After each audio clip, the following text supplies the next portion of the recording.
What are you really insecure about? What am I, like, just in general, or are you still on this topic? Like, what's like your deepest insecurity in general? Jesus. Yeah, this is like when women find men being vulnerable. True! It happened! You're right, in real time! Hold on, can we just stop right there? Like, there's this like whole idea like dudes don't be caring about love that much, but you're telling me that's number one on the list? Yeah. As a quick aside to that, something that's so funny that both feminists and red pillars completely miss. You understand this, Abba, right? When you talk about an incel, right? An incel actually doesn't have anything to do with sex, right? It's actually about finding somebody that loves you. I think when I think of ABBA, this might be offensive to you, you can tell me. I think of ABBA as like, in some ways, aggressively... It kind of gives me like a little MrGirl PTSD. I'm gonna be honest. Yo, this girl's giving me a bunch of firsts today. She compared me to Mr. Girl. She just refers to me as Mr. High. I think a lot of people do a really good job at intellectualizing away things that they feel. And if you're aware that that's a really bad thing to do, that is probably like a protective factor against falling into other people's kind of traps. That if you find yourself regularly in relationships, like romantic, professional, friendship, whatever, if you constantly find that you're in these types of relationships that are making you feel bad constantly, and you're always trying to put your finger on it, or you're always trying to morph or change or whatever, then that's probably a person that's more susceptible to these types of people. Yeah, this is probably true. I think you're right that there's some sort of like deep self-doubt. But the thing is, I kind of feel like people exist on a spectrum. Like I want to be like, oh yeah, I have great access to my internal state.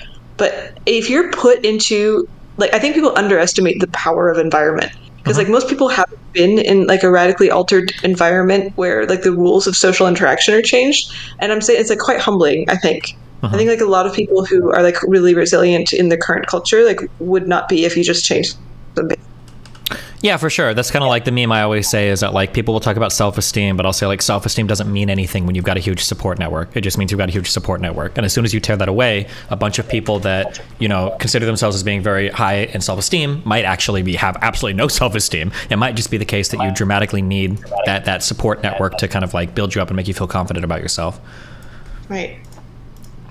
But yeah, I feel like a lot of the stuff that you've been talking about and dealing with like people being mad at you or whatever, like a lot of the things feels reminiscent of like the frame control stuff. Yeah, with some people, definitely. I feel like a lot of the rape culture stuff, sex stuff, I feel like a lot of that, and abusive relationships in general, I think a lot of that plays into frame control stuff. People tend to just... Rape culture stuff? Like the ways that people can kind of like subtly pressure women into like sex or uncomfortable environments, I think. Yeah, I think a lot of that, because people use, for what you're calling frame control, I think people use like the really broad term of like gaslighting. But I like the presentation. So there's something that you said in your article that I think is really important, in that I do feel like a lot of people do stuff like this. I say this a lot. I feel like people that do stuff like this is not really a conscious or intentional process. Like they don't sit down and think like, I want to say this because I know it's going to make her feel like this, and then I'm going to do this. I think that that's like exceptionally rare. I think most people just have like adopted ways of being very manipulative in a very implicit fashion without like being aware of it even. Yeah. Have you read Elephant in the Brain? No. Oh shit. Somebody, you did though. Somebody in my chat, when I was reading this last night, I think somebody in my chat literally said, I think it feels like she just read Elephant in the Brain because something was like, it felt like really inspired by that. I don't know if that was true, if you read it before or after, but somebody in my chat had mentioned that. I actually haven't read it. Oh, okay. Well, never mind then. Okay. I guess it's a similar concept, but I feel like I remember somebody in my chat reading that last night. Yeah. Yeah, but I think like I'm vaguely familiar with the book. Which is something so I might be butchering it, but it's something like it's really difficult to lie to people, and so you have to kind of lie to yourself first, like evolutionarily. Sure. So we we convince ourselves that we are actually feeling things that other people will want us to feel, because we can't be like at odds with ourselves. Can you give me an example of that? That might be really difficult, but I'm just curious for what you're talking about. Like if you really want to make somebody happy because they want sex from you, then you're going to convince yourself that you do in fact want sex. And this is technically lying to yourself. But like in order to lie to them, like, oh yes, I want to have sex with you, you first need to convince yourself, because you don't have the conscious experience of lying. Oh, sure. Do you think that the convincing of yourself is convincing yourself of the actual thing itself, or that that's like a second order thing? So for instance, like a wife whose husband really wants sex from her, but she hates it, instead of convincing herself, well, maybe I do want sex, instead she convinces herself, I need to be a good wife, and a good wife would want sex, and she takes like that avenue through doing it. Yeah, that seems also a thing that people do. Yeah, you just have to be congruent. Like, people really don't enjoy being Cognitive incongruent with dissonance. themselves. Yeah. Yeah, you can't like let it become conscious. Like, if it becomes too conscious, then you can't function anymore unless you're a sociopath. Yeah, there's a whole bunch of like inconsistencies that people will try to like patch away or lie to themselves about or cope essentially with. Yeah. Cool. Well, thank you for reading my article. I'm glad you did it. I wanted you to, and now I got what I wanted. Wow. What a. Yeah, never mind. You've heard the joke. Yeah. Nice Are you manipulation. gonna call me a bitch? No, I was gonna call you a frame controller. Do you still run into people in the communities that you hang out in where you feel like this is something that comes up pretty often, or? I think it's quite rare. I feel like I've only met maybe a handful of people who've properly been frame controlling. Mm-hmm. Like I don't think people just casually do it. Like, I think people who are like really regular frame controllers, like they have their own air because like they have to be controlling the frame in order to function. Mm-hmm. So you find people who are around them are like either like aligned with them in some sort of deep way or they're not. Mm-hmm. It's like very binary, one or the other. And so this is why you often see them in cults, because like all the people around them are in the cult and thus aligned with them. Like you don't find like a nice general spectrum of disagreement. Yeah, true. Damn, fuck. Well, I didn't really have any questions. I thought it was all pretty self-explanatory. Are there any other thoughts or anything you want to offer up in relation to anything, or? Talking? Huh? Do we suck at talking? Well, no. Like, I largely agree with you. I think that I feel like I'm pretty hyper aware of like a lot of implied dynamics between people. And I end up feeling crazy sometimes when I talk to my audience about things, because I feel like sometimes there are a lot of boundaries that I assume are. Wait, sorry, someone's running. Oh, there are a lot of boundaries between people that I assume are kind of like implied. Aella, why the f is your microphone feedbacking? I hear it. It's triggering me. What's going on? Sorry. Your mom triggers me. What happened? Oh, sorry. I didn't mean to scream at you, but that's your fault. It's okay. No, you can scream. It's okay. Okay, thanks for making a safe space. That was nice screaming. Oh, okay. I just rattled myself. Oh, I run into a lot of problems with like implied boundaries, and I don't know if we've talked about this before. I still haven't fully figured out if I should be making some things more explicit, or if I'm dealing with like actual bad faith actors in terms of how people approach boundaries sometimes. Here's a quick example. I don't know. I'm assuming you don't follow anything in my life. So here's like a quick example that just popped up. Okay. So there's like a content creator that I'm kind of friendly with. We've hung out a few times. We talk sometimes, not super close. His name is Sneeko. You've heard of this guy, right? I've heard people say that name. Okay, you've heard. He does like red pill travel the world content right now, basically, and he's like in with all the red pillars. Okay, so something that he's done a couple times on some podcasts. So for full context, when I decided that I wanted to fight the entire world of Muslims, he messages me and he's like, "Hey, do you think I can tweet this?" And it's like DMs from my wife asking him if he wants to do content or whatever, right? Nothing sexual, but he's like, "I want to DM this and like blow you up basically, and it'll look good for like the Muslim people because he's like trying to be Islamic or whatever." And I'm like, "Yeah, go for it. It's funny." So he does. Why does this look good for the Muslim people? Why what? Wait, why would this look good for the Muslim people? I think I lost a point. Oh, because he's quote unquote converting to Islam, and all the red pill people want to like suck Islam right now really hard. So if he can fight with me while I'm shitting on Muhammad, it makes him look good in their eyes. Okay. Okay, sorry. That's a complicated interaction, but so yeah, he tweets out a joke about my wife being in his DMs. I make fun of him for cuck shit, some stupid shit involving his past. We go back and forth. It was just one interaction on Twitter. It was both funny. We okayed it with each other. Whatever. It's all good. Okay. Good? Okay. So now in the future, something that he's done is he goes onto podcasts, okay? He's done this at least twice, where he's gone onto a podcast and he has dramatically reinterpreted that situation, where when he's on these shows, he's saying, so they'll bring me up and all of these people hate me, like, oh, that blue-haired fucking cuck Destiny, right? You remember that guy, that cuck. And he'll be like, oh yeah, something that's so weird. His wife is in my DMs, And I'm like, I don't even know how to handle that because they do like some open thing and like, I got to get advice. He's making it sound like my wife is like trying to him behind my back, basically, right? And he does this on at least 2 shows. And for me, it's a little bit irritating because it's like, first of all, that's a lie. Secondly, he's not joking. And thirdly, this is just like more ammunition that's being used against me. And then fourthly, when I talk about him, I like rail on his ideology and stuff, but I never like go personal. I'm not like making personal attacks about him or his relationships. So then I bring him on to chat about it today, or he comes in to chat about it today. And one of the examples he gives is he say, oh, well, I should be able to bring up this thing about you and Melina to me because you go in on my friends like Andrew Tate about sex trafficking. Now in my head, that's like the dumbest thing I've ever heard in my entire life. But then I run into these issues sometimes where people are like, oh, like you made fun of this person, so of course they're gonna like go in on your open relationship because I like criticize a political position. And I guess sometimes I feel like there are certain social boundaries where it's like I feel like it's obvious that this is something that you probably wouldn't cross, or it seems like there's like an obvious delineation here between like this type of attack or this type of attack. But I feel like a lot of people seem to have trouble like figuring that out, or I'm just autistic. I don't know. Say something. Is there anybody who's doing this who's like capable of having a rational discussion with you about it on a meta level? I don't know. Because normally I would just be like, you should just have a rational discussion with them on a meta level. But it sounds like maybe I did today. Not an option with this population. Yeah, I mean, I did that. I just did that with the Snake guy like 2 hours ago. But again, he kept bringing up examples. So like, for instance, so he's making up the thing about my wife, and then he's saying, but you made fun of my girlfriend, which I did, a girl named Zena, but it was because she called some Jewish girl that she kicked out of a show, she called her a Zionist. And I was like, wow, that's like that was kind of weird. And he's like, well, you made fun of her for anti-Semitism. And I'm like, okay. But in my mind, like those two things aren't even remotely similar to him pretending like my wife is trying to fuck him behind my back.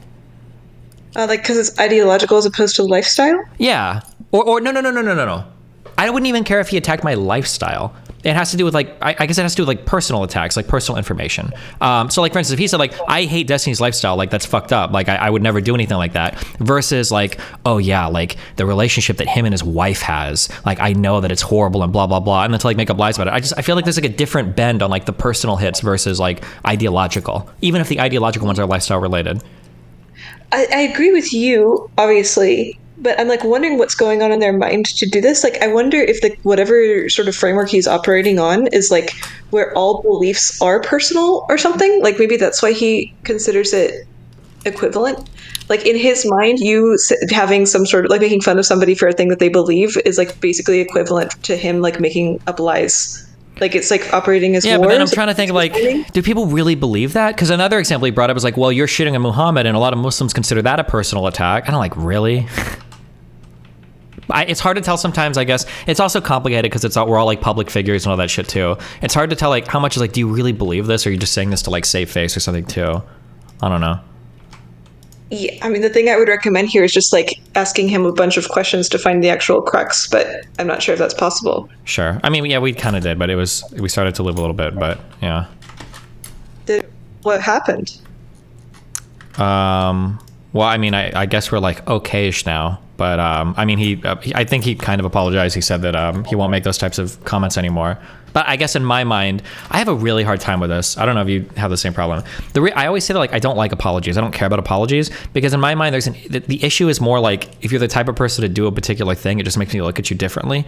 Then I don't care if you apologize for it. Like if I rape you and then I'm like, I'm really sorry. Yeah. Like why the fuck? Like you wouldn't want to be near me because I'm a rapist. Or like if I say like, oh, Aella is like disgusting and I hate white people and all, and you're like, well, that really hurt my feelings. I'm like, oh, I'm sorry. Like you wouldn't want to be like, I don't understand like the apology framework. I've never gotten that unless it's like something somebody legitimately doesn't know about. Fuck apologies. Yeah, like if I make a dad joke about you and your dad is like dead like yesterday, then that's like legitimately, oh, I'm sorry, I didn't know. Like I can understand in some cases, but like for the vast majority of cases, like apologies to me are so stupid, or I don't know, I don't get it. Yeah, but.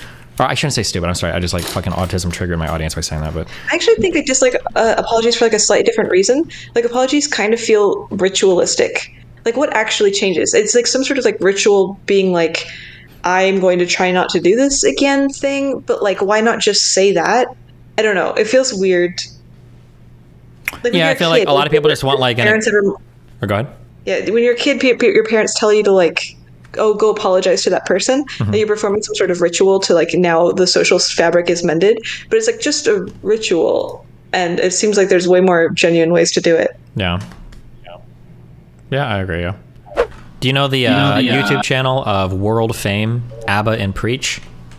That's so cringy, bro. Don't do that. The guys that have the creaky floorboards and they give the hilarious reactions on YouTube, over almost 2 million subs now, I think.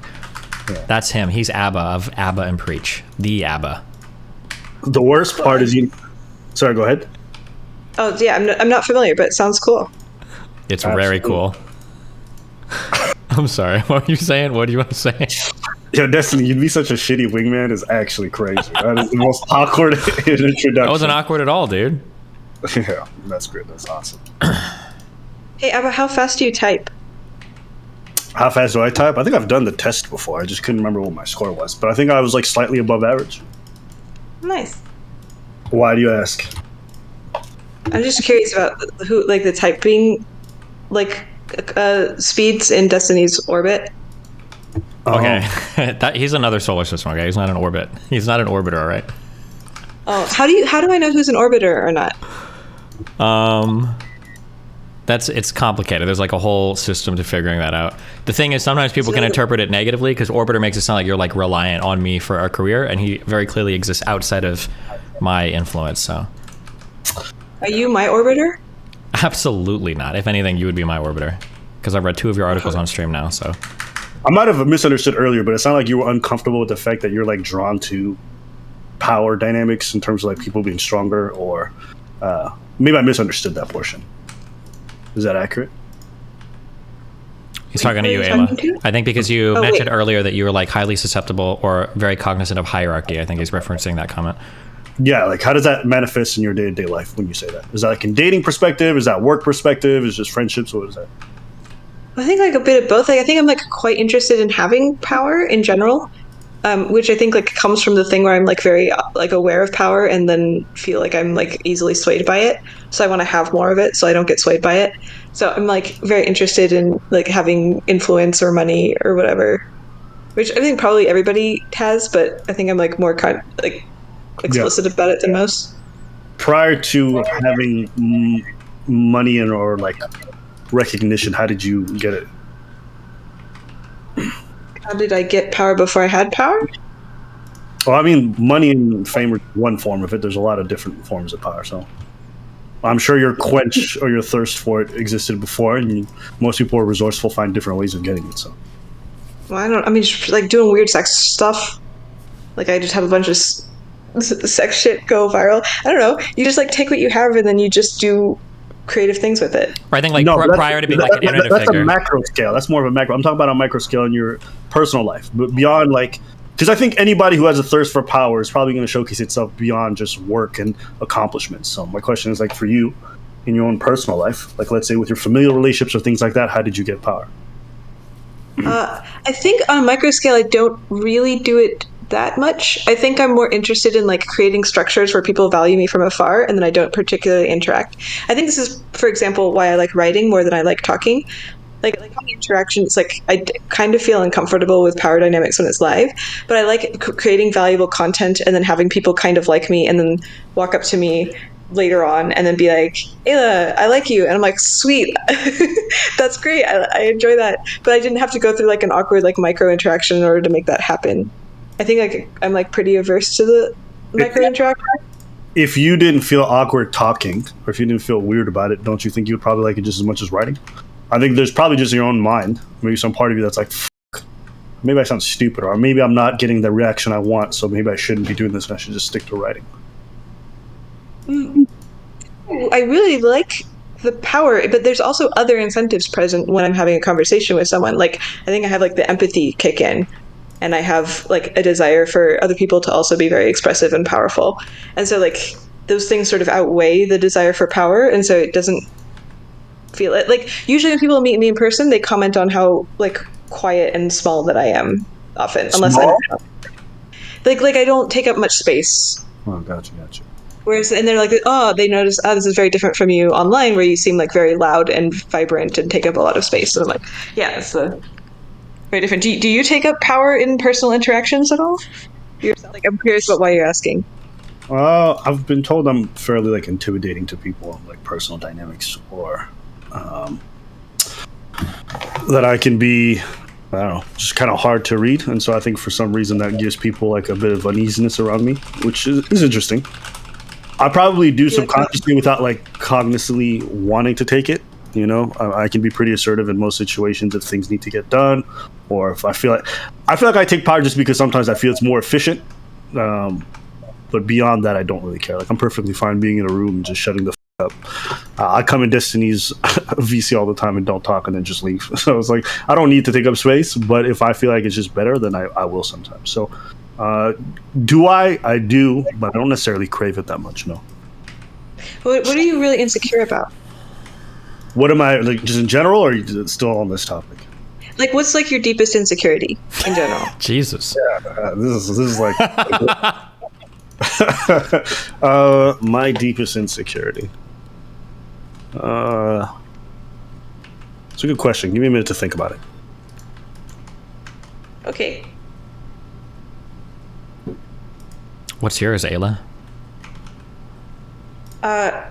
It's not clear. I think usually it's something like I'm really insecure about people thinking I don't care about them, because I think some part of me believes that I don't. In a way that like has to do with attention. Is this in relationship, or in relation like personal romantic relationships or friendships especially, or? Especially friendships. Like recently I was talking with someone and we were circling, so we were saying honest things, and I said, like, I had an outburst. I was like, man, I like really want you guys to be curious about me. And somebody responded like, well, I feel like you're not curious about me. And that felt like a stab to the heart. I was like, that's like some sort of deep thing where I really feel uncomfortable with the idea of having an identity as somebody who is not like curious and interested in others. Interesting. Gotcha. Well, simultaneously wanting other people to be curious in herself. Mm-hmm. So I was really uncomfortable with that. That's fair. What's your deepest insecurity? You know, I'm too good for them. I just don't have any. I'm truly, I don't know. It would probably over something like, I'm such an internally driven person. It's hard to imagine. I have a prompt which might help. Go for it. Okay, like, can you, imagine a large series of statements that people make. Mm-hmm. They don't necessarily have to be true, but they're about you.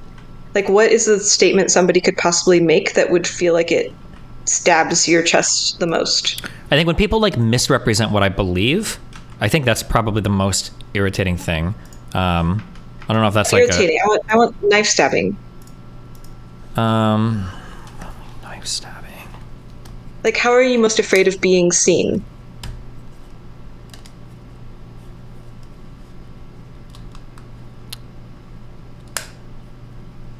By everybody, or like?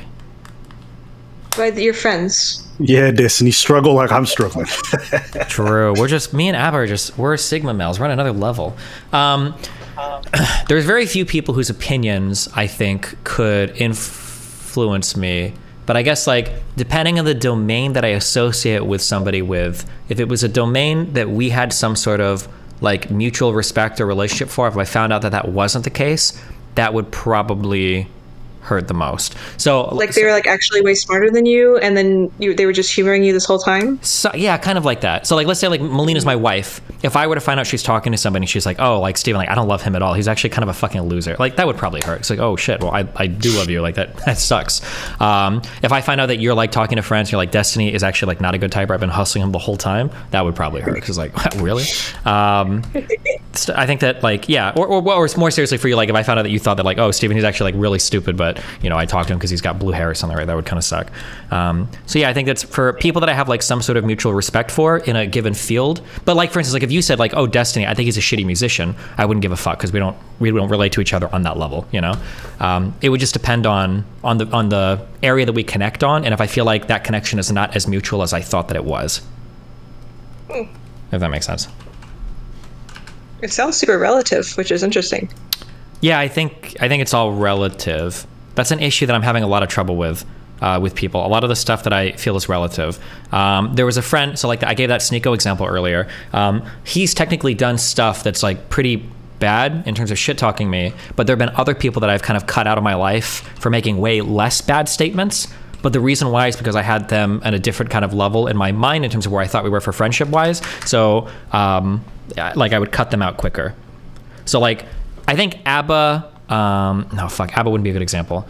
Somebody that I'm like John, do you know who John Zerka is? Or there's a guy in my stream called Karantos, okay? He comes in a lot, we chat, but we like argue a lot. If he was on his stream and he was saying shit like Destiny is the dumbest motherfucker in the world, this guy's not well read on anything, this guy's a blah, blah, blah, we would still talk and have fun. Cause I'm like, that's like the relationship we have. It's very adversarial, right? But if you were to say something like, oh yeah, like actually Destiny is actually really stupid. Like I think a lot of things he said, he just doesn't know much about. Even if he said not as bad as what he said, it would hit differently and I'd probably not talk to you anymore. Does that make sense at all? Or is that like totally crazy?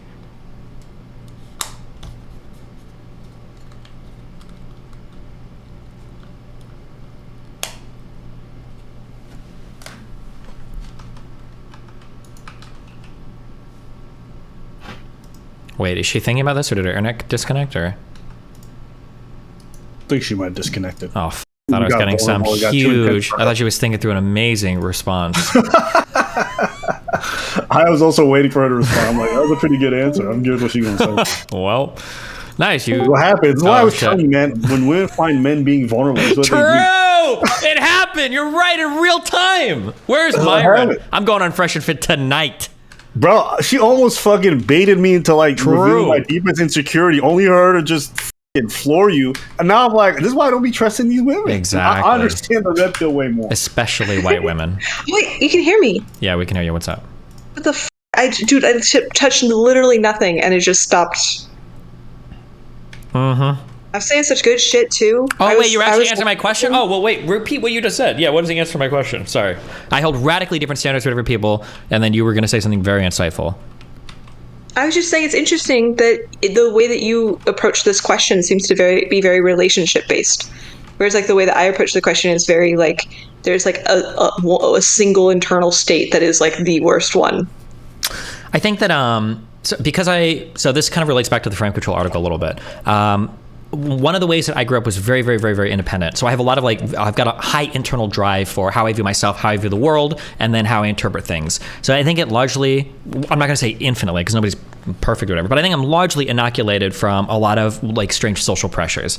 Obviously there's still going to be things that irritate me when people lie about me or people shitpost on my subreddit, but it's not causing me to have like these severe like crises where I'm like self-doubting or I'm getting like manipulated by somebody or falling into somebody's like control like that basically. So as a result of that, when somebody asks like, well, what would hurt you the most? The way that you phrased it is like what like a perception that people could have. A perception that people could have isn't ever going to hurt me because I generally just wouldn't believe it. Like if publicly people are like, oh, he's stupid. Like, I know I'm not stupid. I don't care. So that's why I have to generally go to personal relationships to go like, well, what would hurt me? Okay, if this particular person thought something, maybe I phrased it slightly wrong. Like there's some way where like imagine like what way do you not want to see yourself maybe? I mean, I wouldn't want to see myself as like stupid. I think intelligence is something I value a lot, or like unreasonable. That was going to be my guess about you. Sure, yeah. Because I think you're probably much smarter than most of the people you talk to. I mean, it depends, but I mean, like for where I want to be in life and who I'm trying to be humble. Yeah, yeah. I talk a lot of retards. Okay, true. Yeah, okay, yeah. I do talk a lot of retards. True. Okay, all right. Yeah, I am. Okay, yeah. But like, regardless of like it's easy to be like king, you know, in a kindergarten class. Like irrespective of that, like I would feel bad if I was surrounded by a bunch of genuinely intelligent people and they were like, oof, this guy is like definitely like king of the YouTubers, you know, like this guy is pretty stupid, but he's like good enough for YouTube. Like that would suck, I think. Yeah, I think I kind of feel like this. Like for most of my life, I was the smartest person, and then I met like actually smart people, and it's uncomfortable. Sure, it's like when you step out of high school into college, and it's like that first experience of like, oh shit. Not that I would know, but yeah. Sure. Okay. Abba, what's your greatest insecurity? I had to think about it, but I think I came to the conclusion that my greatest insecurity is feeling useless, and I think by proxy, that would probably mean I don't feel worthy of love. Damn, that's good. Yeah. I actually had to think about that one. I was like, wait, why? And then I was like, oh, I think I know why. Like, you kind of struck me as like, just based on my extremely limited experience talking to you in the last 10 minutes, you struck me as like quite like full of testosterone, which made me think you were gonna have introspection. You do seem a little bit more aggressive than the average person I would expect in this space, I will say. Okay. Full of testosterone. I appreciate that. I think they're both compliments. Yeah, I think testosterone kills you earlier, but yeah. Jesus Also Christ. leads to like just a much better quality of life, though. Pretty confident. Yeah. I did the rankthings.io game, and I have a master list of what people rated as most important in their life. And men rate living 100 years longer as more important than women do. But how important did they really rate it in general? I don't think too many people think that's really important. For men, you don't think so? I need to pull up the list, but I'm afraid of freaking up my computer. So they rated it higher than women did, but what was the percentage that rated it high, period? Well, so rankthings.io isn't like a percentage. It's just it's like an ELO system for pairings. Okay. And so you get an ELO score for each thing, basically, which roughly represents how much. But how high was the ELO score in general for wanting to live that old? Well, I mean, I don't know the ELO score. It was more like the ranking. I think it was like rank number 6 or something, or 7. Can you tell me what is ahead of it, just so I have an idea of how to gauge this? I'm just like, I have to, okay, I'm going to try and pull this up. If my computer explodes, I'm sorry. Yeah. Give me a second. It'd be like 1 percentage point off, but like nobody really cares, because I don't think most people want to live that old. I do. Well, I'm sure they're I thinking. don't believe you would. We're thinking healthy lifespan. We're not thinking like you live 100 years in a frail, bitter state where you can barely crawl. I don't know too many people who get to 100 and look healthy. Like, yeah, I don't know anybody that's lived to 190. It's hypothetical. She's saying live 100 years longer, I think was the question, than you normally would. Wait, right? Okay, yeah, it was number 11. Do you want to hear the men's list? It was number 11? Yeah. Okay, that's really low. Okay, but yes, hit me with the list. Okay, so this is men's, from the most valuable to the least, or like the top 20 or whatever. Number 1 is be loved, and be able to love. Hold on, can we just stop right there? Like, there's this like whole idea like dudes don't be caring about love that much, but you're telling me that's number 1 on the list? Yeah. I don't know. I think that's pretty amazing. As a quick aside to that, something that's so funny that both feminists and red pillars completely miss. You understand this, Abra, right? When you talk about an incel, right? An incel actually doesn't have anything to do with sex, right? It's actually about finding somebody that loves you. But it's funny because red pillars will give you advice on how to hook up when if they wanted to just somebody, they just get a prostitute. They want like the love and care that you get from a relationship. And then feminists are like, oh, they just want to like women and they objectify women, blah, blah. It's like, well, no, they probably just want to find some way to get like that type of like, that close relationship with the opposite sex. Yeah. Absolutely. As a whore, I agree. Based. Sorry, this is one sentence. Carry on. Okay, so it's be loved, be able to love. And then the third is a committed, stable, long-term romantic relationship. Men and women's top 3 were the same. This is the same for both men and women. Oh, cute. Women's number 4 is a tight-knit, loyal friend group, whereas men's number 4 is the internet. Based.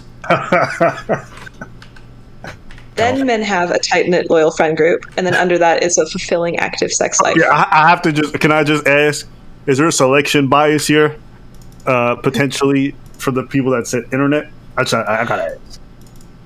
There's probably is a selection bias where it's going to be not what I want to do. Not turning on my camera. I'm going to be honest with you. All the men I know in reality would never say internet at number 4. There's no way. Yeah, we are measuring people on the internet, so. Okay, cool.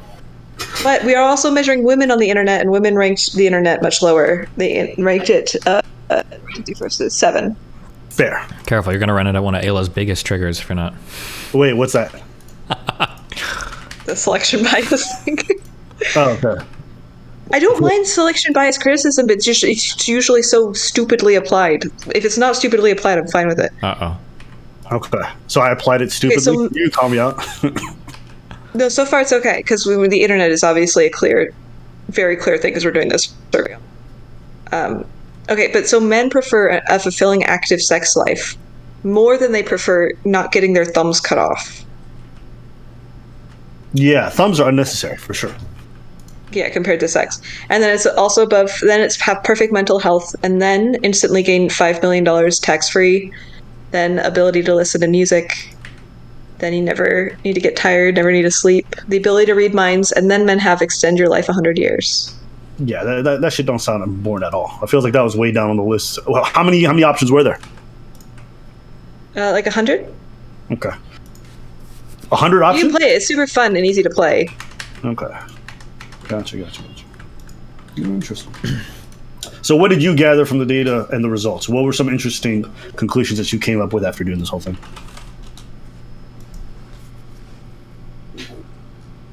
All right. Perfect answer. I honestly didn't think it was that insightful, so I was like, I'm glad we came to the same result. Oh my god. You bullied her out. That's what I do, baby.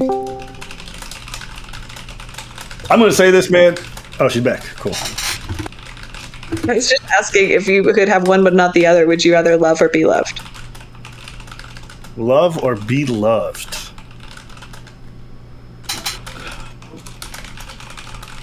Be loved. Why?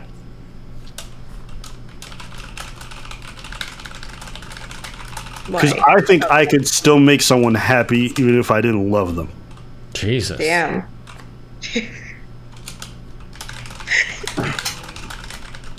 Yeah. I don't know. I just think for me, service is kind of natural. And so even though I wouldn't feel that emotion, I think the desire to want to do things for my partner is kind of still not natural. Whereas I don't know if the other person could have that same capacity. So I think for it to function, I think they would need to be able to love. There's that testosterone again.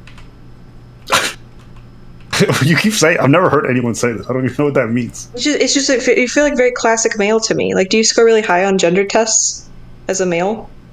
I don't even know what that is. Let me Google that.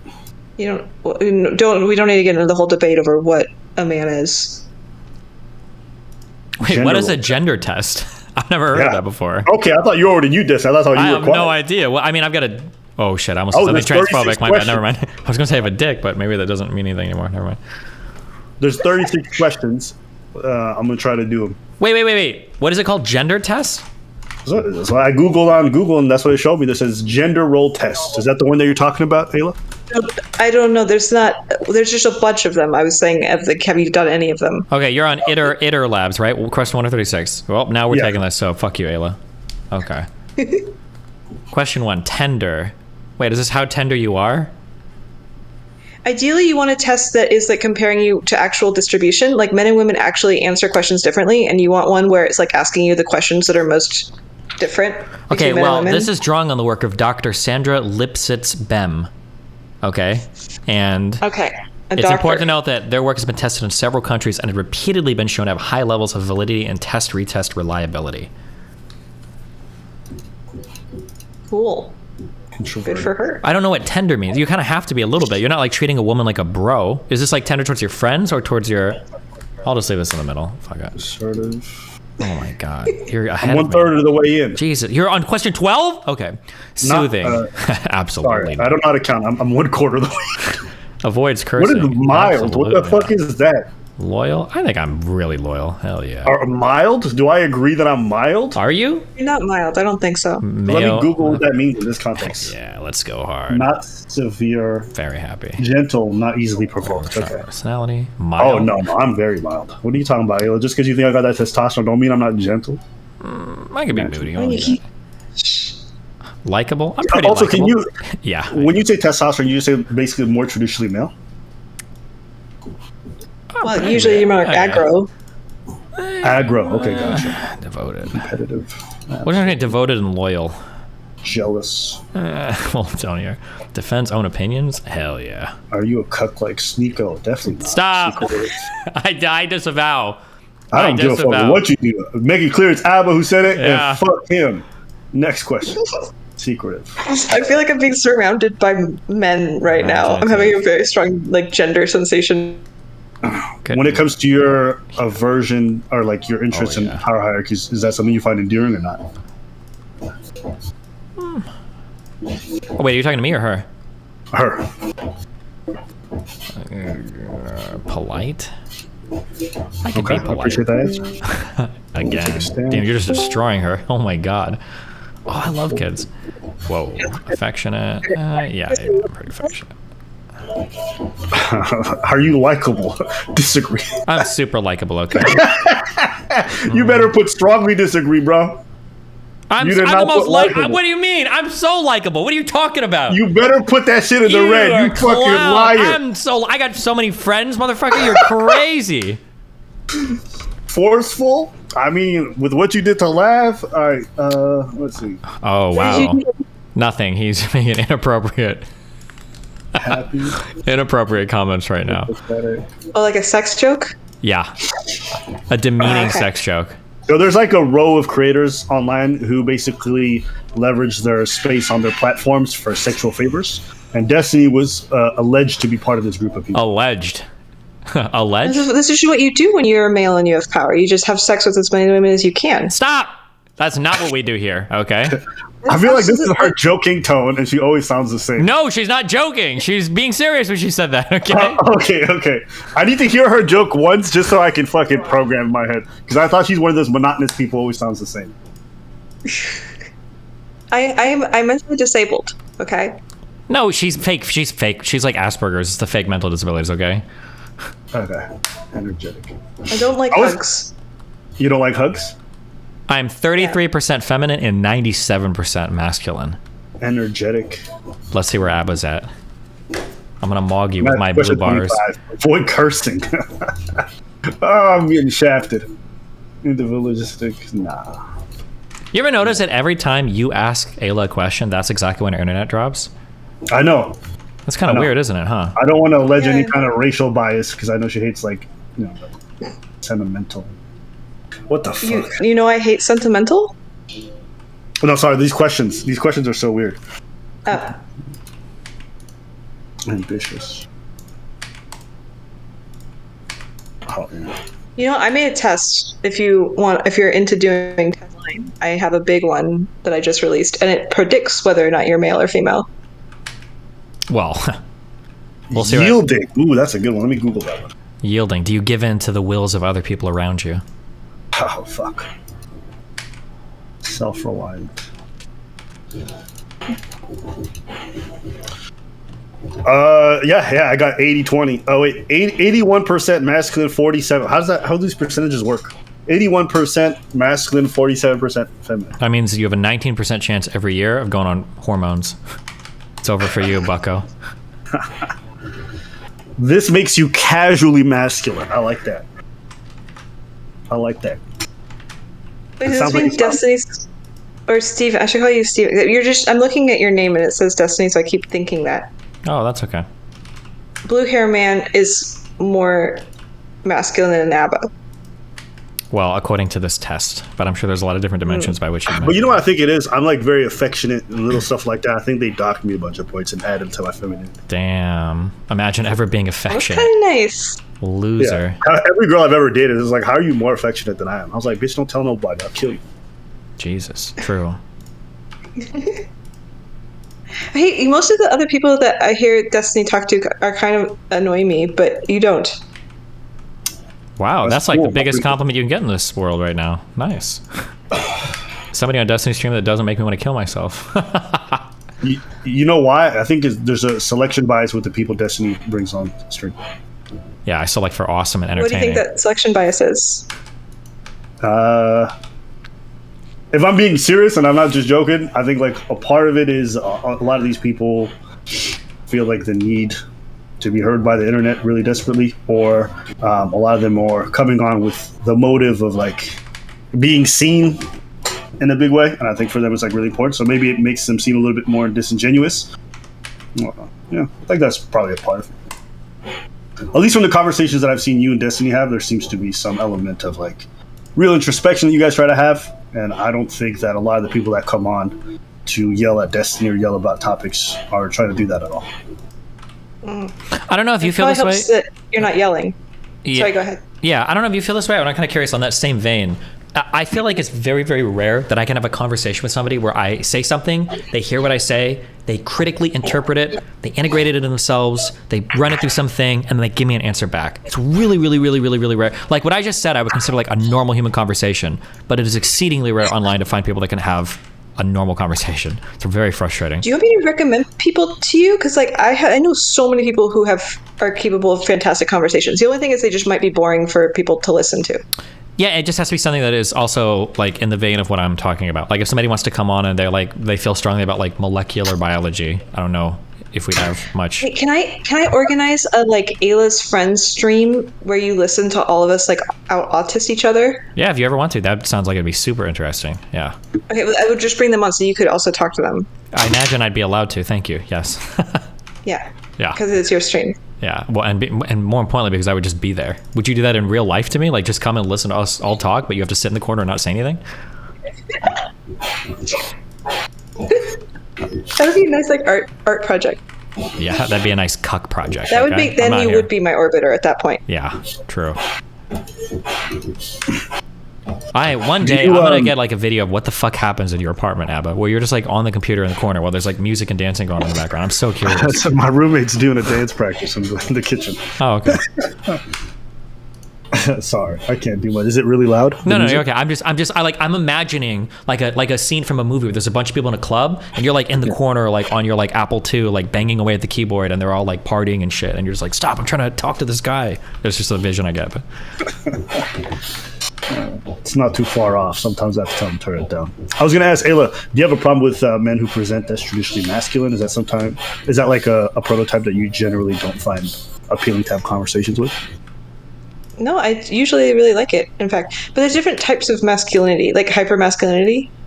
And I'm very into like a particular type of hypermasculinity. What is that? Is that like Lumberjack, Wolverine, and Logan? What kind of... No, like Jesus. Linux cryptographer, hyperprogrammer, like experimental math nerd. Oh, okay. So like the people who are like numbers are more important than people, kind of? Hey. No, I hate it, but like, I love it. You hate it, but you love it? Sorry? Yeah. Which I think is like the true platonic ideal form between a man and a woman. Is when you like kind of hate what the other person is, but you also love it. I'm going to be honest. I don't know what any of that meant, so you're going to have to explain that a little bit. You know, like when you have like a lady. Do you like hyper feminine women? You talk about like somebody. I don't want to go straight to the stereotype, so just describe what that looks so we can both agree. I don't want to agree. Like it is the stereotype. It's like somebody who's very warm, maternal, takes care of her appearance, is very aesthetic, doesn't like sex as much as you do, like is very soft. Wait, is that hyper feminine to not like sex as much as not like casual sex? Oh, I would say I do like that. I don't dislike it. Yeah, I like it. It's fine. Yeah, I think like most people tend to. But like, do you ever like kind of like hate it also? Like you're in a fight and then they start crying or something, which is what I do, by the way. But like, doesn't it kind of also suck? Like they're being very fragile, the drop of the dime, like basically of their hyper femininity. Or just, like not like, okay, I am definitely going into the stereotype here, but like the stereotype is like the classic terrible archetype of like you can't like discuss things rationally. Like once you start like having a fight, they reverts to like emotions as opposed to whatever the practical object level thing is going on. Okay, fair. Maybe this is my issue. That stereotype I don't really encounter it often, and so maybe I'm just not. But it probably just exists more than I realize. But sure, I don't like that. No, I hate that. Baller thing to say. Huh? It's a baller thing to say. Is it? Okay, yeah. I just don't meet women on a date and be like, I can't have a convo. Like, they just start. I don't deal with that too often. Suck up. But I would hate if women would do that. Yeah, sure. Okay. Well, I lost steam. I have no point to make.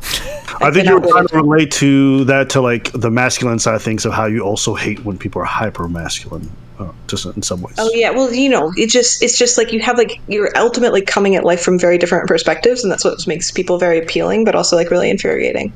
Okay, so what is the parts of masculinity or hyper masculinity that you hate? You described to me the crying with the women, all that other shit. So what's the part of men? Well, men just aren't introspective, which is why I was surprised that you were introspective because you seem to have high testosterone. Based on the voice chat for 2 minutes. I'm sorry. Okay, yeah, fair. Yeah, and also like not very curious about it. Like when I hang out with female friends, we're like, "How are you feeling? How did that make you? Like, what is going on in your internal life? Like, what kind of sensations? Like, what is your relationship to this concept?" And I hang out with men, they're like, "So did you like update your computer security? There's like an update push to Chrome, and you got to make sure that your passwords are really long." Based. Destiny, are these the kind of conversations you'd be having with dudes, or All the time, dude. I bug Aella so much because I feel like she probably hasn't updated her Norton antivirus in years. I feel like I'm in the Twilight Zone because every conversation she references, I'm like, I don't think I've ever heard anybody talk about these things. What kind of culture are you in? Like, what are the people around you like? I mean, I don't think none of them know what Norton antivirus is. I can say that much, but I don't know. I think it's people Did who you are. play sports? I mean, I spend time with people who are like community activists or people who are involved in the arts in one way or another, or just like artists in general, but not necessarily computer science nerds. So maybe that's Are why. artists okay? Yeah. There's probably like a high propensity for artists for sure. Yeah. I think Stephen is not very. Stephen does the thing where he like prefers to talk about internet security as opposed to like digging into emotions. I think. Maybe it just depends on what's going on. I think if somebody comes to me with a problem, I'll try to help them sort through it, but it's probably going to be pretty analytical rather than. Right. I think this is my point. Like you're very like your brain is a video game, and we're now going to like beat the puzzle. It's like everybody's brains. You're just seeing like walking Factorio puzzles in women's brains. Yeah, probably. Yeah, I think so. Yeah. Oh. Maybe every time I see Steven light up is when he's talking about feelings or emotions. Really? Yeah. You should have seen them when he used to have Brittany Simon on. They used to have these Kill crazy yourself, okay? Why are you like this, bro? Yeah, they can be fun conversations to have. It's just hard to find people to have interesting conversations around emotions over. There's a lot of like very fundamental like human struggle that I'm just totally disconnected from, and it's like very, very hard for me to connect to it. Like like stuff related to family, for instance, like insecurities or issues people have with parents is something that I have zero on. Like I don't have an emotional or intimate understanding of that at all. So I have to completely intellectualize it. So it's just very boring. I think there's like a lot of, or like feeling insecure about like partners and stuff like that. It's just a lot of stuff that I super don't ever think about or give a fuck about. So a lot of those conversations are kind of to me. It's got to be a crazy brain. Like to be in that experience, it's got to be so crazy. I mean, I like it. There's a lot less shit for me to worry about. Yeah, it's true. My partner's like that too. One of the guys I'm dating is very, like just like a very small amount of his mental process is dedicated to anything. Yeah, her internet stay cutting out. That was a good. I'm sure it was a great sentence, Aella. But we only got like, get out of here. Get her the. She's just about to. Is she also in an open relationship like you? Yeah, all the degenerates on this side of the internet are, you know. Yeah, I was going to ask. Are you also doing the whole open relationship thing? Me? Yeah. Yeah, I'm poly. Okay, gotcha. Cuck. Are you? No, definitely. Why are you laughing? Uh-oh. Because I feel like that's only a question I would get fear. So that's why these are all foreign questions to me. In my whole life, I've never been asked that before. What? Really? He laughed about it. That's like derision. He's got like negative opinions about it. Dig. I have no opinions about it. I think that's just fine. What's an example of a question I could ask you that you would consider to be like a completely normal question that you get asked all the time? How's your mom? I do ask him that a lot. Hell yeah. I don't know, like someone might just be like, how's work? Things like that. Those are all basic stuff that I get often. Or people might ask me about dance or different things that I'm actually involved in hobbies. Or if I'm seeing anybody. The people ask me, if they're asking me about a date off, they're asking me if I have a girlfriend or if I'm still seeing homegirl, whatever it might be. But I don't think I've ever asked like, yo, you into open relationships? Like that's just never happened. What's the most common like philosophical question you get asked? I think in our group, there's been a lot of questions in regards to like depression, finding purpose, feeling lost. A lot of things in regards to just purpose in life and like community, but not about like different forms of relationship. Are you depressed? No, I wouldn't say that. I've been depressed in the past, but I'm not now. No. How often do you poop? Once a day, max. That's pretty normal. Yeah, I only eat once a day. so it works out well. Oh, okay, that's kind of weird. Well, I think it's as weird. But I'll concede it's probably not the norm. Wait, to poop once a day or to eat meals once a day? Eat meals once a day. Oh, probably not the norm, yeah. Yeah, I was just trying to find like in what aspect you are abnormal. It's a good question. Like what opinion do you hold is like most controversial among your friends? Amongst my friends, let's see. I wouldn't be against an open relationship. That's probably pretty controversial. But my friends would not be like, "What the?" They'd be like, "Oh, word. Okay, that's different." I feel like when I think of... Oh, go ahead. Sorry. Finish that. Yeah, they wouldn't chastise me for it, but it's just they wouldn't expect it. I don't know. I also think that I hang around like-minded people, and so on a lot of issues we probably agree. Yeah.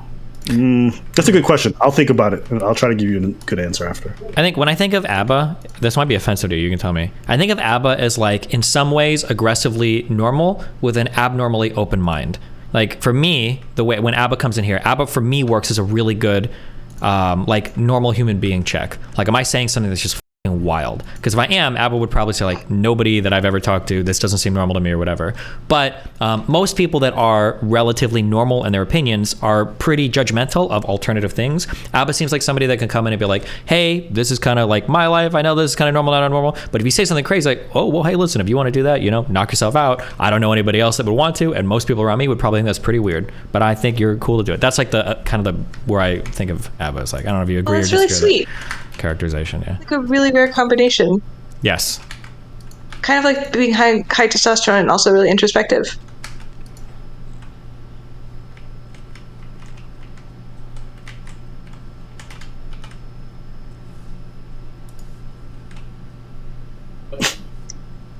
I don't know if everything died or if you're just quiet. No, I just got quiet. Oh, I thought he was going to say Okay. something. He's just trolling. My internet's been weird, so I gotta check. You're good. Yeah, no, I just want to leave you hanging the way you left me hanging before. Oh, nice. Burned. It kind of gives me like a little MrGirl PTSD. I'm going to be honest. Yo, this girl's giving me a bunch of firsts today. She compared me to Mr. Girl. She just refers to me as Mr. High Testosterone. There's a lot of things going on. True. One thing I wanted to do for a conversation, I think that I was really manipulative in my past. I kind of wanted to talk to you and try some frame control, like just mind you. But I thought, like, I was really worried that if I tried it and you saw that I had the propensity for it, that you might never talk to me again. So I decided not to. But Me or Abba? yeah, you for coming into the conversation. I thought it would have been interesting, to see how you would. I mean, like you saying it kind of like is immunizing, and also like I think to do effective frame control, you have to have some position of power. I mean, and I don't really think you have power over me. Absolutely, I do. Okay. Your whole internet career right now rests on my approval. Okay, I could cancel you tomorrow. All right.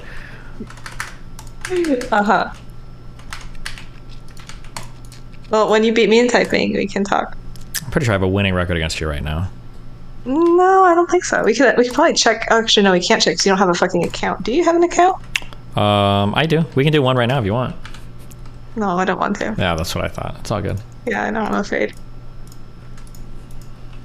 I gotta go do some like what's the where the kid trains in fighting? The Karate Kid? Yeah, I'm gonna do some of that. In what? Fighting or typing? In typing. Oh. So you do admit that you're behind me enough that you need like a training montage to catch up. No, I definitely have beaten you more times than you've beaten me. This is like a fact that I'm stating. Okay. I just would like to be more comfortable in that advantage that I currently hold. Okay. Do you think it's important for you to be acknowledged by nerds? Yes. Why is that? Because I'm a nerd. Well, that's a good answer. Why did you ask? Well, there's more to it than that, right? I think that nerds, in general, possess a lot of qualities and would look favorably upon a lot of qualities that you hope to portray publicly, no? Like, I think you generally want to be seen as, like, an intelligent person who's, like, intellectually capable, and those, like, nerd-like communities seem to look favorably upon those characteristics, right? Yeah. Yeah, I do really want to be smart, and the nerds favor the smart people. Like, I have, like, high advantages in some areas and low advantages in others, and the nerds are the kind of people that like the things that I'm good at. Basically, it's just social acceptance from her tribe. To make a long story short. What is your tribe, Aella? I still feel you said artists. Yeah, I'd probably say so. Okay. Yeah, that's probably the closest. Would you like more questions that have no relation to previous questions? You can ask whatever you want. It's a nice change of pace from hearing Corantos yell unintelligibly for 30 minutes. From being what? No, it's a stream reference. So go for it. Ask any question you want. Okay. If you had to fuck a whale, would you rather the whale be dead or alive? Okay, just to be clear, the whale is like an actual whale. It's not a person, right? An actual whale. Okay. A mammal. Okay, I just didn't know if you just had a potty mouth for a second. I would say,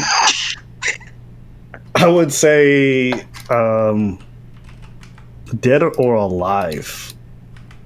I really don't know how much that would matter to me, but I'd probably say dead. Wait, why? What's the rationale? What if it started enjoying it or something weird? Like, that'd be weird. Like, if it's just dead, I could just get it over with and we're done. But if it enjoyed it, then it gets really weird, no? Does it? Does that make a difference? It does to me, because I didn't want to fuck the whale, so last thing I wanted to do is be like, do it some more or whatever. Like, I don't know. I just want it to be done. I don't want to have any memories of the whale, like, moaning or anything. Just... Okay. Wow. Wait, so you would prefer a world in which there's less than one in which there is more? Repeat that question? You would prefer a world in which there is less pleasure compared to a world in which there is more? Less whale pleasure, yeah. Not like if it was a person, I'd want them to be alive. But if it's a whale, I want them. Wait, okay, wait. Hold on that thought. Okay, let me give you another question. Yeah.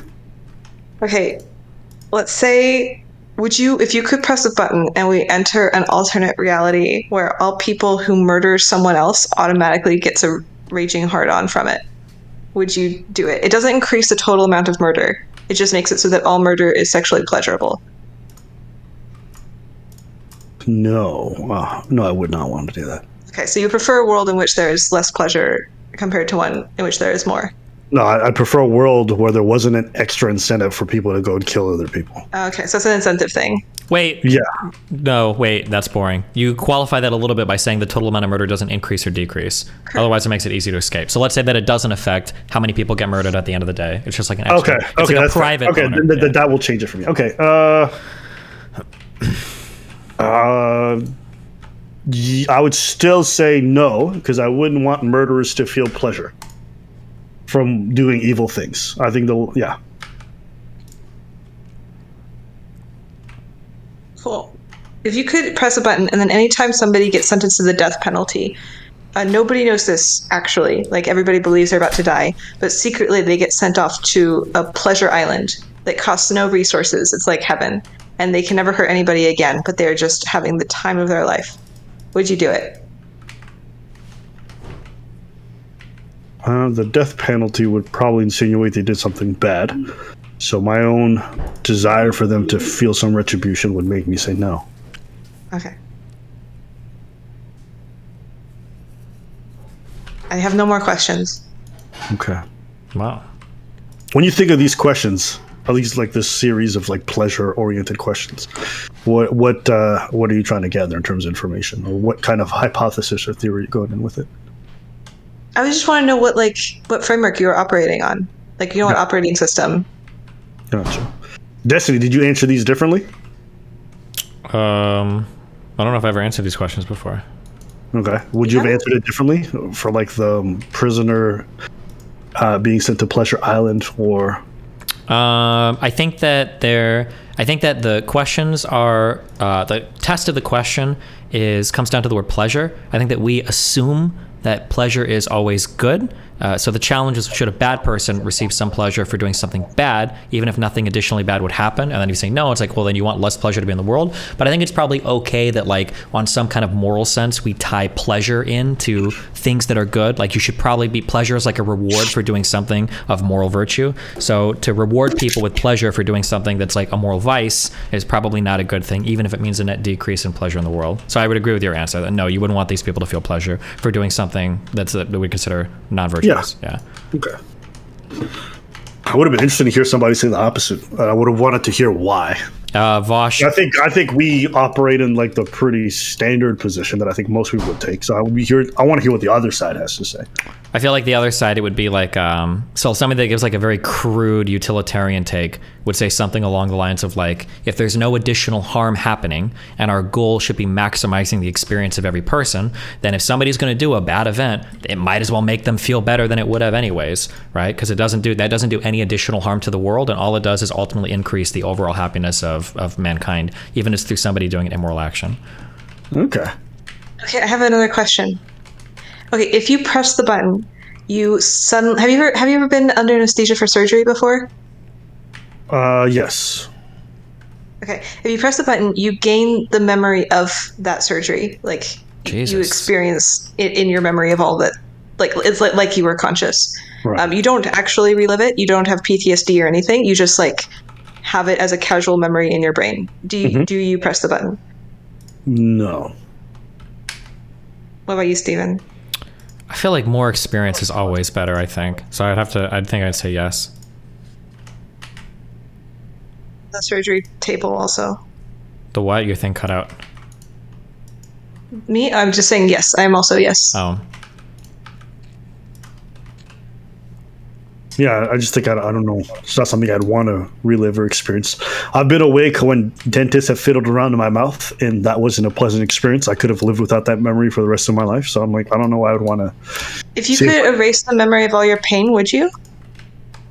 It's not even just the pain, the discomfort. It's just sitting there while people are opening you up and like doing stuff inside of you. Like, I don't know. It's just, I don't know why anybody would want to. What percentage of your life memories would you erase if you could? Honestly, I'd want to be able to remember most things. I just don't want to, like, there's been times in my life where I wish I could have fast forwarded through things. Like when I had, God. I'm serious. When I had, kidney stones, like, yeah, I wish I could have fast forwarded through that day and just wrap that shit up, but I had to experience it. Like, yeah, there's things like that do I really cherish that memory? No. Could I live without it? Absolutely. Have you? Wait, real quick. Have you ever heard of the movie Click? You just perfectly described the entire plot of that movie. That's why I said, "Oh my God," it was really funny. Oh, okay. A guy goes to Bed Bath & Beyond, and he stumbles into the Beyond section, and he gets a remote that allows him to skip things in his life that he doesn't enjoy, and he ends up skipping through it because it has like an auto memory setting. So one thing is like, I want to skip any boring time at work, and then all of a sudden he starts missing like whole years of his life skipping what he thinks are painful things, and then obviously he regrets it. So it's funny that you gave that answer of like being able to skip things. All right, sorry, go ahead. Aella was going to say something. I was going to ask, Eva, if you had a button before you on a silver platter, and if you press that button, you completely lose the memory of having the kidney stone. Like, that pain is just like erased from your brain. Would you press the button? That is actually a good question.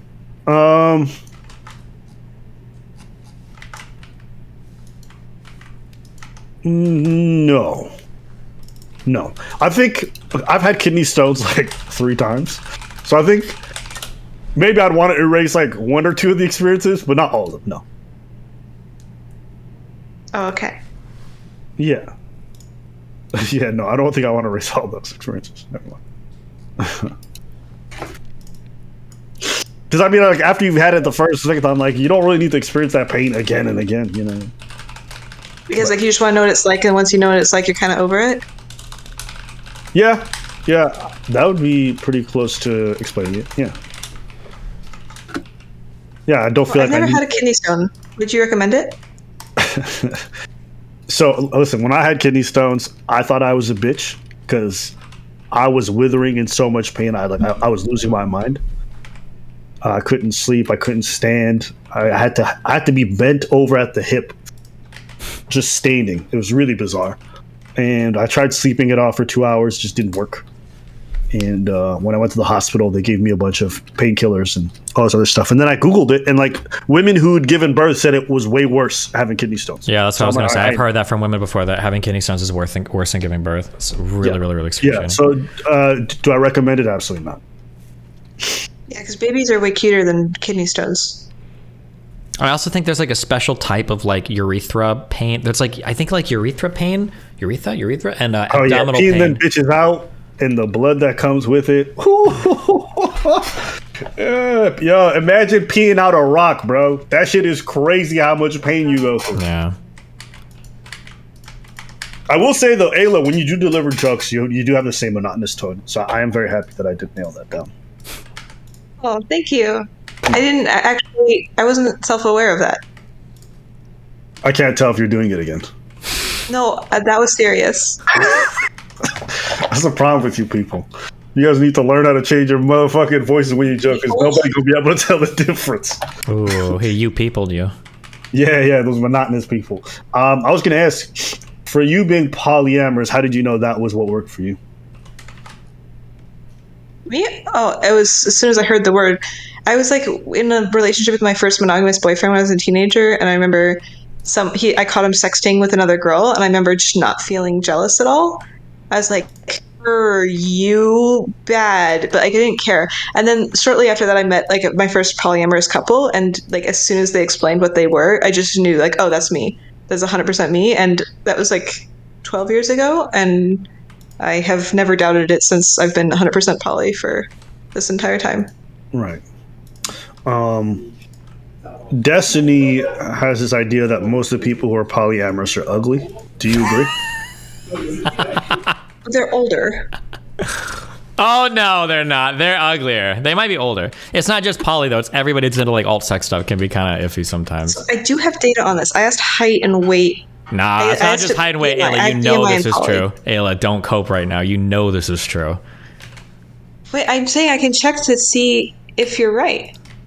Well, but it's more than just height or weight. I don't know if that tells you everything about a person's attractiveness. Well, I mean, those are pretty strong indicators of attractiveness. I mean, I guess they could be. I also have self-rated attractiveness. What do you mean? Like if somebody starts talking to you about AI, you just get wet? No. She means like people who rate their own attractiveness on her test. Oh, okay. I thought she had her own internal system that she built. I was like, okay. Yeah, I want to look it up, but if I pull up this thing, it's going to crash my whole computer because I have a shit computer right now.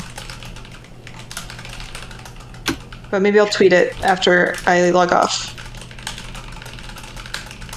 Destiny, I get the vibe that most of the people that you be with aren't actually part of the whole like poly whatever sphere. You are, and that gives you the ability to sleep out, but like not the people you're involved with. Is that fair? Yeah, generally, it's pretty rare to find people, or at least in my communities, that are, well, I don't know. Actually, nowadays, it feels like every young motherfucker I talk to is like, I'm poly or open. Like every 20 to 24-year-old person on the internet, at least in my spheres, all seem to be. I'm actually not sure now. I don't know. In my data, they tend to be older, and I can't tell. Like, there's a good chance it's a selection bias. But I also kind of suspect it might not be. Like, my guess is that people tend to start out monogamous because this is a societal default, and as you get older, you kind of give fewer shits and tend to be more likely to do the thing that you actually want. Yeah. What is the thing that you want? A husband. Yeah, I want 1,000 children that I am not raising, and I want $1 billion, and I would like to have some wings. And access to all of the world for mandatory legal polling. That's my polls. Okay. What do you want? Wait, was that a real answer? I do want those things. She's Okay, giving but like, what do you that's like actually the most want? extreme versions of basically what she would want if possible, yeah. Yeah. Like when you talk about like what's feasible for you, like what you actually want out of a relationship, what does that look like? Oh, like in a relationship? Yeah. Yeah, sorry. I probably should have specified. I thought you were just trolling with the answer, but no, seriously. Like, when you say I want to be polyamorous, and this is like, the relationship lifestyle that I want, what is it that you're looking for exactly? Well, the thing that I care about is just not telling my partner what they can't do. That's it. I don't like. So this might look like we only fuck each other. It might not, but I just like really the idea that somebody's like, okay, we're gonna date, and you're not allowed to do this thing with your own body, like makes me freaked. So as long as there's just not that thing, then, I mean, I like the basic things in relationships that other people do, like good communication, great sex, like being weird together, etc. Gotcha. Is there like kind of deviance that you're looking for? No, it's just I think for me, when people ask me like, "Oh, Abba, what you do?" Like, am I capable? I'm easily capable. I don't think I would do it, mostly because I think dating and women take up quite a bit of time already, and I feel as though I would never be productive or useful to anybody if I was seeing multiple people. I think it would just be very difficult for me to manage my time efficiently, to be there for my potential future kids, to be there for my partner, whilst also entertaining other women. Yeah, because I just think there's a time necessity that's involved, and I don't think I'm capable of juggling all those things. Yeah. For what it's worth, my definition of poly includes that. Like, my definition is just you don't tell your partner they can't be intimate with others. That's it. And it sounds like you could be happily with one woman raising kids, etc. Well, you just like don't tell your woman that she can't be intimate with others, right? Let me think about that. Wait, what? Can you repeat that? I didn't understand that fully. I was just saying that like my definition of poly is just that you don't place the restriction on your partner. Okay. And that is, you can be like a family man and only spend all of your time on one woman and raise kids and stuff, while also not placing that restriction on your partner. Oh, so like they would go and fuck around, or? Well, I don't know if they would or wouldn't. It's just whether or not that restriction is there. Kind of like, I'm like not telling my partner that they like can't buy a beautiful dress that's expensive, but like they might not want to. But like the restriction is not there. What about you? Do you feel the desire to go and do that? Sleep with other people? Yeah, mostly in orgies specifically. Okay. Let me just write that I'm down. also like a whore, so. I do like that word, but when I use it, I always use it jokingly. When you say you're a whore, you're like your actual sex worker? Yeah. Gotcha. So, like, wait, are you an escort or are you like an OnlyFans person? I do mainly OnlyFans, but I used to prostitute quite a lot and like occasionally do for fun. Do you still do that? Occasionally, for fun. Okay, so when you get invited to orgies, is that you working or is that you just enjoy orgies? Oh, no, that's just, I throw the orgies. Okay. And it's for fun. I lose money on the orgies. All right, orgies. Questions. Okay, I'm going to leave that for later. To go back to the question, so for you, you would want to be able to sleep outside, but mostly in the form of orgies. Is that right? Yeah, lately, mostly because I like really weird, fucked up sex, and like most casual sex sucks. And so I prefer having orgies where I get the kind of sex that I want. It's the most efficient to do it. Wait, why does casual sex suck? Because the guy's like, and then you're like, and then he's like, and then you're like, and then you start fucking, and then you're just like, all right, your dick's in me now. I don't know. Yo, Destiny, you know what that meant? Yeah, a little bit. Yeah. I think she's basically saying that like vanilla sex basically involves like a kind of, it's a lot of like the foreplay is like kind of like dumb initiation into it, and then you get to it and there's some kind of like rote acts that you go through where it's like, okay, I give you it, you give me it, you get on me, ride me, I behind, and then I come, and like that's it. I think that's what she's saying. It's like what vanilla sex is like to her, basically. Yeah. Okay. Yeah. Good read. Destiny, do you have that same experience with casual sex? I'm actually the exact opposite. Something that's really interesting to me is I think that like really well done vanilla sex is probably my most favorite types of interactions. Wait, can we just all define what vanilla sex means for everyone? Because I just want to make sure. I guess like anything. I have some graphs. Oh boy. For this. Like just like literally just like oral and like and maybe anal, I guess, because anal is like considered like vanilla now. But like yeah. She has a graph or a chart for everything too, by the way. I'm sorry. Sorry. Give me a second. What's funny? Is it the graphs? Or the anal sex? Sorry. Give me a minute.